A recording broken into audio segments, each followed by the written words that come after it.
Hey everyone, it's Alexander Robinson. Welcome to the channel, and this is my review for The Lord of the Rings: The Two Towers, the sequel to Fellowship of the Ring, coming out just a year later in 2002. This movie is once again directed by Peter Jackson and picks up right after the events of the last movie, where the Fellowship has broken off and all of our heroes are split up.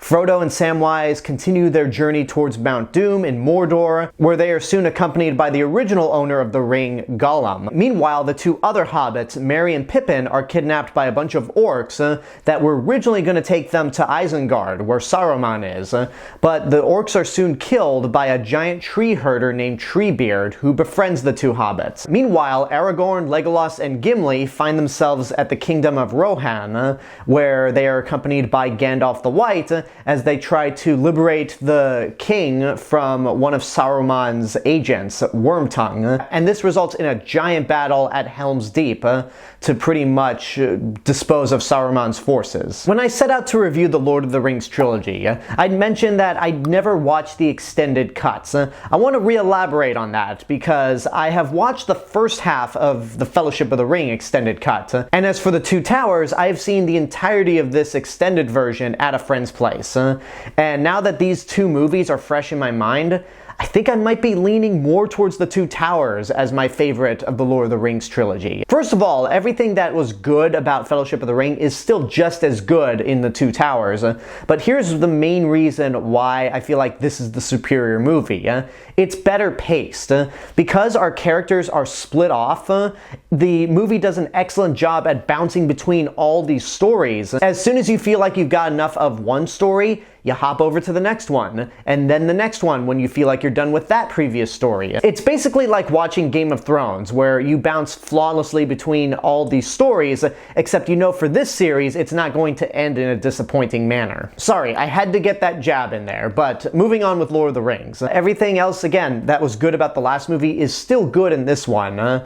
The score by Howard Shore is again excellent, all the characters are very fleshed out, and the characters that actually didn't get a whole lot to do in the previous film get more to do this time around. For example, we get to see more of Arwen's struggle to either just be immortal as an elf and live with Aragorn until he dies, or give up her immortality to be with her true love. It's a really good sequence that at first may feel like it derails the movie because it kind of comes out of nowhere, but it didn't feel inorganic at all. We also get to see more of how devoted Samwise is to Frodo in terms of their friendship.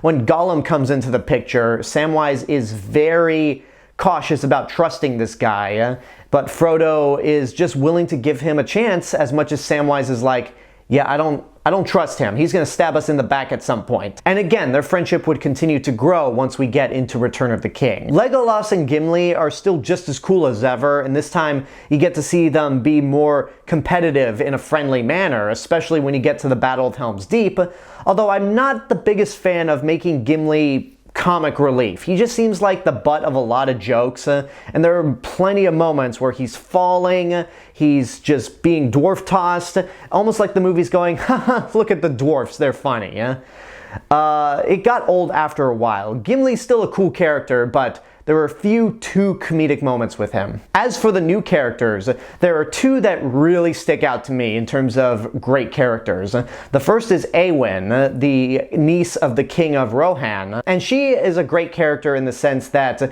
she's very kind-hearted, but she has a sense of independence about herself. Basically, she's the Princess Leia of Lord of the Rings in a sense, where she's the tough woman that takes charge.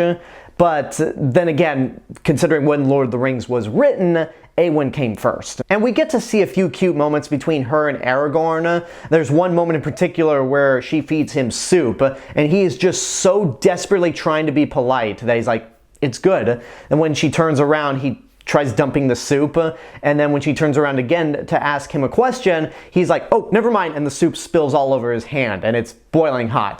There are cute moments like that, and overall, I think she's a great character, but the new character in this movie that everyone remembers is Gollum. Gollum is, of course, played by Andy Serkis, and as Steven Spielberg referred to him, the man of 1,000 digital faces, because this was the first true introduction to a motion capture performance. Every facial expression that Gollum makes is done by Andy Serkis. And to this day, 21 years after this movie came out, Gollum is just as impressive as ever. Much like with Fellowship of the Ring, this movie cost $94 million. And there are other movies that came out in 2002 that don't even look half as good. Like Harry Potter and the Chamber of Secrets. It cost $100 million, and while it looks better than the Sorcerer's Stone, not as good as the Two Towers, especially when you compare Dobby to Gollum. And then the other big hit of 2002, Star Wars Episode II Attack of the Clones, $115 million, but has some of the very worst special effects I have seen in that year. Not to go from Lord of the Rings to Star Wars, but Attack of the Clones may very well have some of the worst special effects of the franchise, especially the asteroid field chase and a lot of the scenes with digital Yoda. So it's a true testament to the look of this movie and the character of Gollum that it looks just as good now as it did back in 2002. That being said though, there is one thing about this movie that I really don't like, and it's in regard to the special effects. As great as this movie looks, anytime we watch Merry and Pippin ride Treebeard across the forest, it is an obvious green screen and it looks terrible. It is laughably bad. Now, Treebeard himself looks great because whenever there's a close-up on him, I couldn't tell if that was a CG character or they made a full-sized animatronic Treebeard face for the actors to interact off of, because it looked that good. But anytime you just watch Merry and Pippin riding through the forest, it looks like crap. But that's about all I have to say in terms of the bad stuff. Everything else about the Two Towers is cinematic excellence. The pacing of the movie is better than the last one. All the actors do a phenomenal job. The action is exciting, especially the Battle of Helm's Deep, which is just so cool, so epic, and there's not a second throughout that sequence that will leave you bored. Like, this is just excellent all around, and again, I have to say, get off your ass and go see it right now, which, again, I'm assuming most people have, but right now this stands as my favorite of the Lord of the Rings trilogy. I mean, we'll see if that statement holds up for next week, but right now, I think this one's hard to beat in terms of the franchise, for me at least. And there you go, that's my review for The Lord of the Rings, The Two Towers. Now next up is the big one, the grand epic, the billion-dollar hit that came out 20 years ago and just swept the Oscars. That's right, we are finally going to get into the reason I'm reviewing this trilogy this year, The Lord of the Rings, The Return of the King. Now, the reason I say next up instead of next week is because there's a lot going on this time of the year. It's the holidays, I've got family, I've got work, I've got screeners to watch, just so much stuff to do. And on top of all that, I'll be reviewing the 4.5-hour extended version, which I've never seen before. I have not seen anything, except for one scene, of the extended cut of Return of the King. So apologies in advance if this takes longer than a week to get around to, but I will be getting to it before the end of the year. But until then, I want to know what you guys think about The Lord of the Rings, The Two Towers. If you've seen it, what did you think? Whatever the case may be, let me know in the comments below. Don't forget to like the video, subscribe to the channel, and hit the bell button to get notifications. You can also follow me on Facebook, Instagram, Letterboxd, Threads. I'll see you guys in the next video, but until then, have a good day and take care of yourselves.